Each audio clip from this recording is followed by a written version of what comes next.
Welcome, ladies and gentlemen, the first show of the 2015 NFL season. This is NFL Football Talk, which is an Inside Sports production. I'm your host, Charles E. Smith Jr. We'll be here right here with you every single week, breaking down the games that happened last week and giving you our prognostication on the games to come. So let's go ahead and get right into it. We're going to do a little bit of a preview for the AFC and the NFC, tell you our Super Bowl picks, and then pick some of the more intriguing games for Week 1. So you know I don't work alone here. I only enlist the absolute finest. So let me go ahead and here in just a minute introduce him. A lot of you already follow him on Twitter at Chris L Sports. None other than Chris Lardieri, and he is somewhere in an undisclosed location of Southern California, suffering through what I believe is a little blast of South Florida weather. We're talking mid-90s with thunderstorms outside. Humidity must be about 120%. That's why you see me, I may be sweating profusely. I do apologize, but you know, it's just one of those things. But Chris, hey, talk to me, man.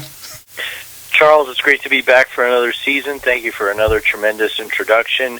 And yes, it's sweltering. I'm having flashbacks to going to games in the Meadowlands as a child. The air is thick. I feel like I need my inhaler. Great South Florida analogy, because I feel like an old man after one day of this. But the good news is that it's Christmas in September and the NFL is here.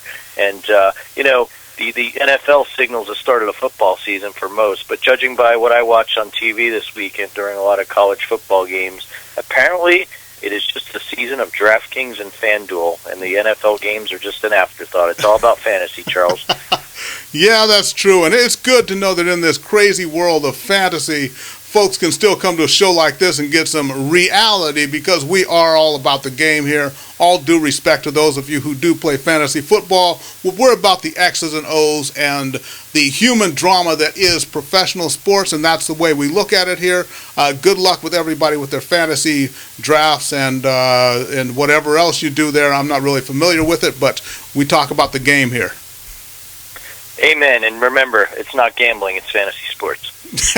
Yeah, exactly. And everyone knows my favorite team is the Miami Dolphins, but you know, this kind of weather is what stops me from actually watching a game in Miami, because I would have to actually sit out there in the elements in this kind of heat for 3 hours, and I just don't know if I could do it, man. Yeah, I'm with you. You know what? If I were you, Charles, going to see the Dolphins in December in that dump of a stadium in San Diego sounds much more appealing. I think so. So, you know, we got some good games on tap here for Week 1, but before we do that, let's go ahead and give everyone a little bit of a preview, do our Super Bowl picks. So, let's start with the NFC. That's where the reigning Super Bowl champions reside. So we'll start there. Let's forget all the Deflategate and the not giving the ball to Marshawn Lynch and everything. Bottom line is smoke clears. New England Patriots are the champs. Let's start with the AFC. We're going to pick two teams we think are going to go, and then we're going to pick a dark horse. So, Chris, just give me a little bit about the AFC and what you see there. Sure, and in your defense, you know, these Super Bowls may be vacated at the rate the scandals are going, and the Seahawks win by default, so technicality there. But anyway, in the AFC, I'm going to go out on a limb and say the Patriots will not win this year. We haven't seen a repeat champion in many years now, and we're not going to see one in 2015. The two teams I think that can go are the Indianapolis Colts, the team I was high on last year. I think they improve one more game and make it to the big show. And the Pittsburgh Steelers, a team that right now is running through a lot of injuries and suspensions. But as you know, I like to beat a dead horse on this show, and it's all about who's healthy in December and January. And I think with Bell getting a break and Bryant being suspended for 4 games and Pouncey due back hopefully halfway through the season, we know the Steelers are good on offense, and I think the defense can only get better after an up-and-down year last year, culminated by a tough loss to the Ravens in the playoffs. So those are my two likely AFC contenders this year. Yeah, you know what? I wish I could go ahead and debate you on that, but those are the teams that I was going to pick also. In fact, I will a little bit, because what I've got Indianapolis going. I like Andrew Luck, the progression he's making, and now with Frank Gore back there, they've got a great run game, which was the only thing they were lacking.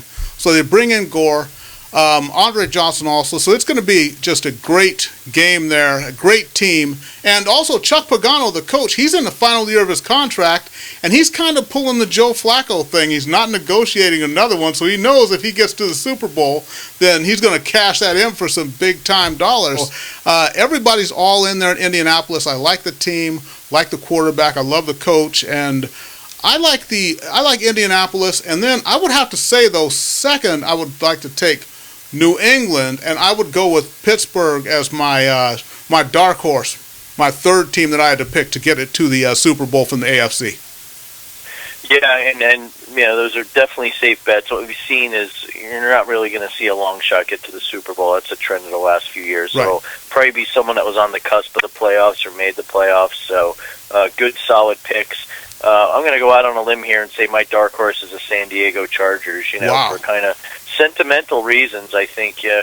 You talk about a team that might not have a home, or might have a home in Carson or Inglewood or who knows where in the L.A. area. I think they put it together. I think Peyton Manning and the Broncos are in much more trouble than people realize. Yeah. I don't know about you. I don't trust Gary Kubiak as a head coach. I don't trust that rebuilt offensive line, and the defense has always been suspect. So what the heck? The Chargers apparently now have a running back in Melvin Gordon. They've got Phillip Rivers with his 7 or 8 or 9 kids. I lost track, but he's got a new contract and he's happy. So what the heck? Let's see if the Superchargers can make one more run for the fans of San Diego. Before we get to the NFC, just wanted to add to what you said about Kubiak there in Denver, which I thought that was a curious pick because he's not really proven to be a great coach prior to this, so it's interesting Elway would go to this. I guess he likes his old backup quarterback. But what he's going to have, and something we had talked about on this show, was he's going to have actually an advisor telling him the probabilities of plays, so not necessarily calling the plays, but one of those things we had talked about where, like, you and I cannot call plays, but we know what you should be doing at this moment. Hey, you should be running. Off tackle is working. Now's the time to pass. Soft spot here. Things like that. So he's going to actually have an advisor, and we'll see if that starts kind of a trend here in the NFL.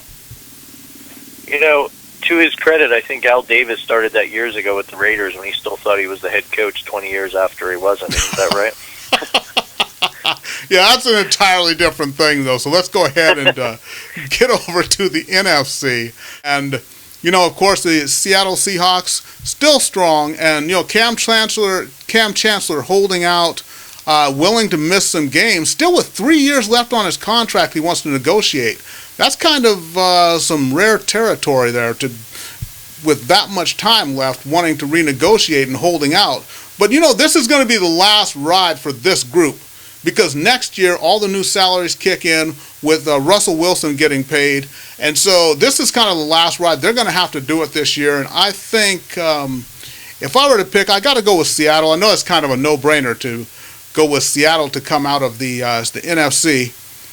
Below that, though, I think it gets kind of murky still. And I'm not being safe here, but I go with Seattle, Green Bay. Now, if they don't make it, my dark horse is the Minnesota Vikings. And the reason why, revamped offense, and you heard it here first, the law offices of Bridgewater, Peterson, Patterson, and Wallace. We're going to see a return for the Vikings to the glory days, the days of yore with Chris Carter and Randy Moss on the outside and just rolling up points. I think the Vikings are going to be a team to watch, and if Seattle stumbles, don't be surprised if the Minnesota Vikings sneak in because, the Packers are banged up a little bit. Jordy Nelson out all year.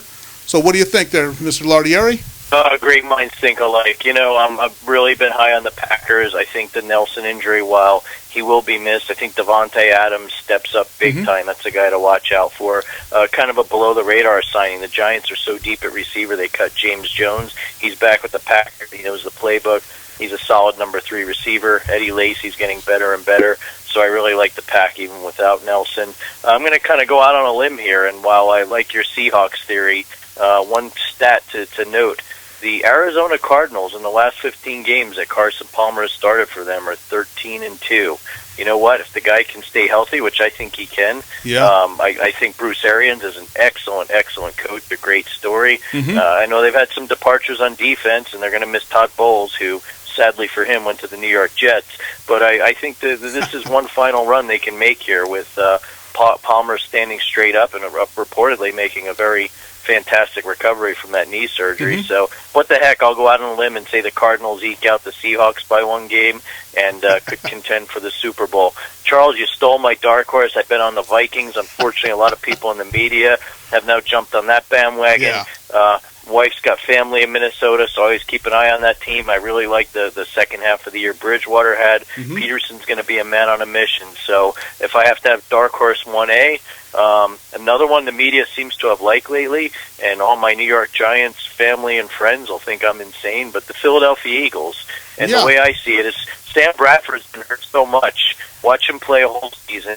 They kind of remind me of the Cowboys last year where no one thought Romo was going to be healthy. They thought they made some odd moves. They didn't trust the defense, and I think that Chip Kelly has blown this thing up so much, and he's got so much depth now at running back that why the heck not? I mean, the team went 10-6 last year with having Sanchez at QB down the stretch, so keep an eye on them as well. I think Chip Kelly, kind of in a Belichickian and contrarian way, may make a move this year. Very well could be, and that's the team. I think they're going to run away with the NFC East, obviously. But yeah, we'll see what happens. And Bradford, I'm still the ACL is just. When was the last time he played a full season? I mean, can anyone remember that? Never. Maybe at Oklahoma. I don't know. Yeah. So he's just been pretty brittle. And we don't know what's behind that, but I think Bradford do okay. And there's another one he didn't negotiate. He's in 1-year contract there with the Eagles. So again, rolling the dice, see what he can do, and if he does well, everything is going to tip in his favor for a big contract there. Yeah, and if he can follow Tony Romo's page from last year when he was recovering from a repaired back, just hand the ball off to DeMarco Murray. Yeah. Okay, so let's go ahead and get down to the picks of the week here. So every week we take the five of the more intriguing games, not necessarily marquee matchups, all of them, but more intriguing games and matchup things, and just makes it a little bit difficult to pick. We don't take the no-brainers here to pad the stats. We take the 5 tough games to pick. So first game, Pittsburgh Steelers, we talked about, at the New England Patriots. Pittsburgh Steelers with some players out, due to suspension and things. So you'd think playing at home, as far as New England playing at home, kind of an edge there for the New England Patriots. How do you see that game? As much as I'd love to pick the Steelers as they're one of my Super Bowl contenders, I just think with Brady returning, the banner being raised, Roger Goodell not being in the building, and the fact that the only returning Super Bowl champ that seems to lose on the opening Thursday night game is my New York Giants. I'm going to go with the Patriots here. I think it'll be a lot closer than people think, but ultimately the Steelers will miss Le'Veon Bell and they'll miss Martavius Bryant, and I think Belichick will find a way to scheme to stop Big Ben. Yeah, I think so too. It'll be I look for it to be kind of knockdown, drag out. But I like New England too, and really for all the reasons you talked about. And that's one thing with making these picks when we pick for the Super Bowl winners. Remember, you got to project. There's guys who are injured right now, so maybe if you're doing a power rankings type of thing, you wouldn't put the teams up there. But it's trying to project to the end of the season and what they'll be once suspensions are over and guys are back from injury and things like that. So I got to go with you there too. I like New England because there's a stronger team right now as this game is being played. Charles, okay. One game in, we agree already. I like it. Okay, and then Baltimore Ravens at the Denver Broncos. Here we see the Broncos and Peyton Manning. We'll see. Maybe he's hung around 1 year too long, possibly. But Baltimore, Haloti Ngata is now gone, and we'll see what Denver can do. But Denver also lost Julius Thomas. What I think, though, Baltimore is built on defense. I think that defense is going to be feeling hungry. They're going to get after Manning. They see him as they understand he's lost a little bit of mobility. Not that he was a running quarterback, a little bit of that shiftiness and a little something is off the fastball. I think Baltimore's defense gets after Peyton Manning, and I like the Ravens in this game. I have to agree with you, Charles. I liked what Flacco played last year, especially on the road in 2 key playoff games. I think they're a playoff contender again, even if they don't win that division. I think they'll be in the thick of things. I like the fact that they're developing more of a running back by committee, and I think ultimately Jimmy Smith, a cornerback to watch for the Ravens this year, I think he shuts down that high-powered passing game, and Baltimore squeaks one out on the road. Yep. All righty. So let's go ahead and get the next game, which is going to be the Detroit Lions in San Diego to face your dark horse pick, the Chargers. Detroit kind of revamped as far as that the defense. Ndamukong Suh is now in Miami, and I think Nick Fairley, I don't know where he is, but I think some restaurants are very happy he showed up in their town. So we'll see what happens with Detroit this year, but they're going to have to. So that's a big part of that defensive front gone. Now they're going to be in San Diego, and one of those teams making maybe a last stand, a last run, the San Diego Chargers. How do you see this one? The Lions against the Chargers in what used to be called Jack Murphy Stadium. Yes, and now pathetically known as the Q. I'm going to go with the Chargers, and not because I think they're a dark horse, but for a couple reasons you hit on here.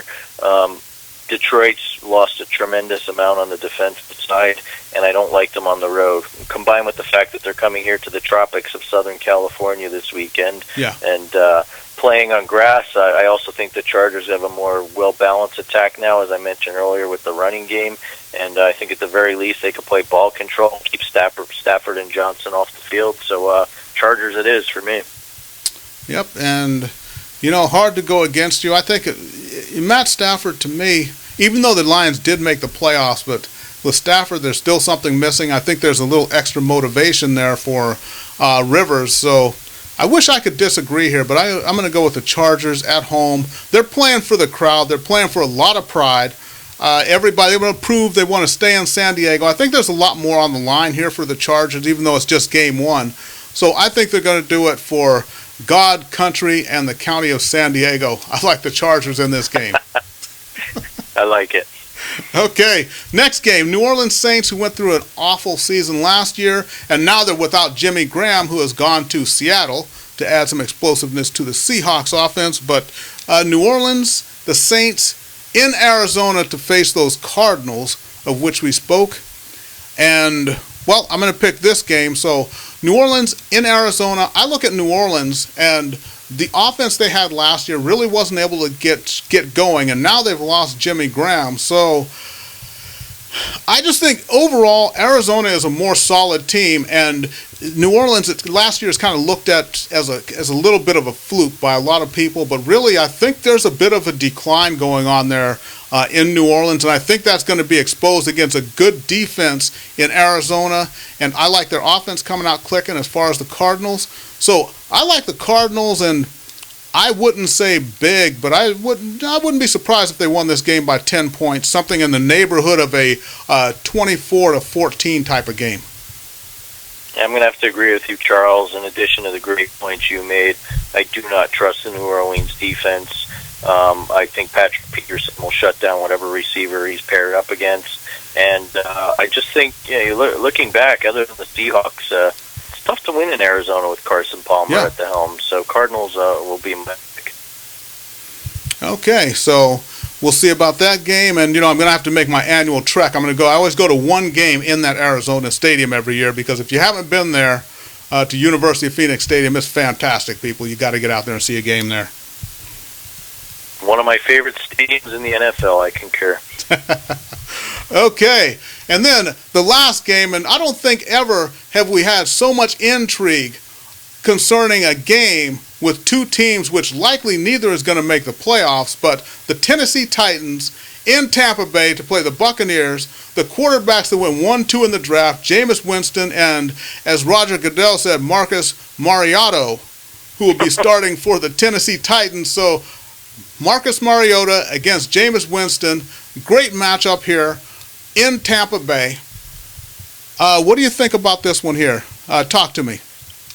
Oh, I had to do a lot of thinking on it because I don't know which way to go. So I'm going to go simplicity and intangibles here. Ultimately, I'm going with the Bucs. It's a home game for them. I also think that they've got a better receiving core than Tennessee, and that's key when you talk about a rookie quarterback in their first game. And I also think just for purely emotional reasons, Jameis beats Mariota. Online reverses what happens in the Rose Bowl. So I'll go Bucs. The Mariota regime, going on the road to Tampa. Who knows? I mean, I do think in the long run he'll be a good quarterback. Now, the Titans better surround him with someone, so this picks nothing personal against Marcus. But I just think Tampa Bay has a few more pieces in place in the battle of the two worst teams from 2014. Yeah, I think so too, and I think, offensively, I think maybe the offensive line of Tampa Bay a little bit stronger too. So there's going to be, I think what we're going to have here is an imperfectly played game, which will probably be close, and it's going to come down to who makes the fewest mistakes. I wish I could go against you so we'd have some controversy here in these picks, but I'm going Tampa Bay as well.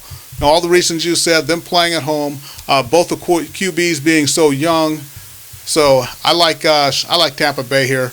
Winston's staying in Florida, so he's at home already. So I think it's Tampa Bay. It's going to be a good game, and one of these where I'm going to be looking at these guys to see, no matter win, lose, or draw, I want to see how they play situational football and then project how they're going to look down the road. So this is going to be one of those games I'm going to be keeping a close eye on. But, yeah, I got Tampa Bay also. Yeah, I've got one additional prediction, Charles. We'll end up with the same record this time next week. And for the record, our picks are hermetically sealed. We do not discuss them. We're very adamant about this. We have outside auditors come in. They are not named Ted Wells, and our picks are objective. Absolutely, yes. We're not about... Yeah, always it's about the integrity of the pick segment, because we assume you listen to us for our knowledge about the game, so it's not really about playing mathematical schemes to try to win the pick segment. We're giving you our honest picks. That's the main thing. And then whether or not I win the pick segment overall or Chris wins it does not really matter. It's all about giving you, the fans, what you really want to hear instead of the rah-rah stuff and basically the NFL infomercials that you see on other networks. We don't do that here. We give it to you straight, and that's that. Absolutely. And unlike the concussion movie, we're not going to cut lines out of our show. All righty. Oh, you had to get a parting shot in there. Mr. Lardieri. So, as I said, everybody follow him on Twitter at Chris L Sports. Really entertaining stuff. You can also follow me on Twitter at The Inside Sports. And before we go ahead and say goodbye here for this first week, Chris, any nuggets of wisdom for everyone out there? I didn't want to touch on Deflategate or Spygate, but I'll just say I'm glad it's over. I thought it was amusing that Brady was the man who, as we hit on a few weeks ago, to our credit, may bring the Goodell regime down. It looks like everyone around him is going to fall or have to run for their lives, like a good politician, as you mentioned earlier. But, do I think Brady was involved? Most likely, but the procedure was utterly botched and just makes for more off-the-field noise that everyone talks about. And me, for one, I'm glad the season's starting. So let's get this over with, and hopefully Goodell stays in some sort of hibernation mode for a while, and we can discuss football and not lawyers and courtroom drawings and so forth, because in a word, that was ponderous. Exactly. And then, well, from what I understand, the NFL actually filed an appeal. Is that... So I don't know where that's going. At some point, they just need to throw in the towel. And Goodell is getting his butt kicked every single time now. Within the last year, every time a player challenges, they win. So it's something we can discuss at length, maybe on another time on another show, because we could be here for another hour talking about Goodell. But we got this first weekend, we got all the picks in, we got the Super Bowl predictions in. So I think that's about it. Unless you got something else there, Chris? No, I'm good. I'm physically tired of talking about the words Deflategate and Spygate, so we can move along.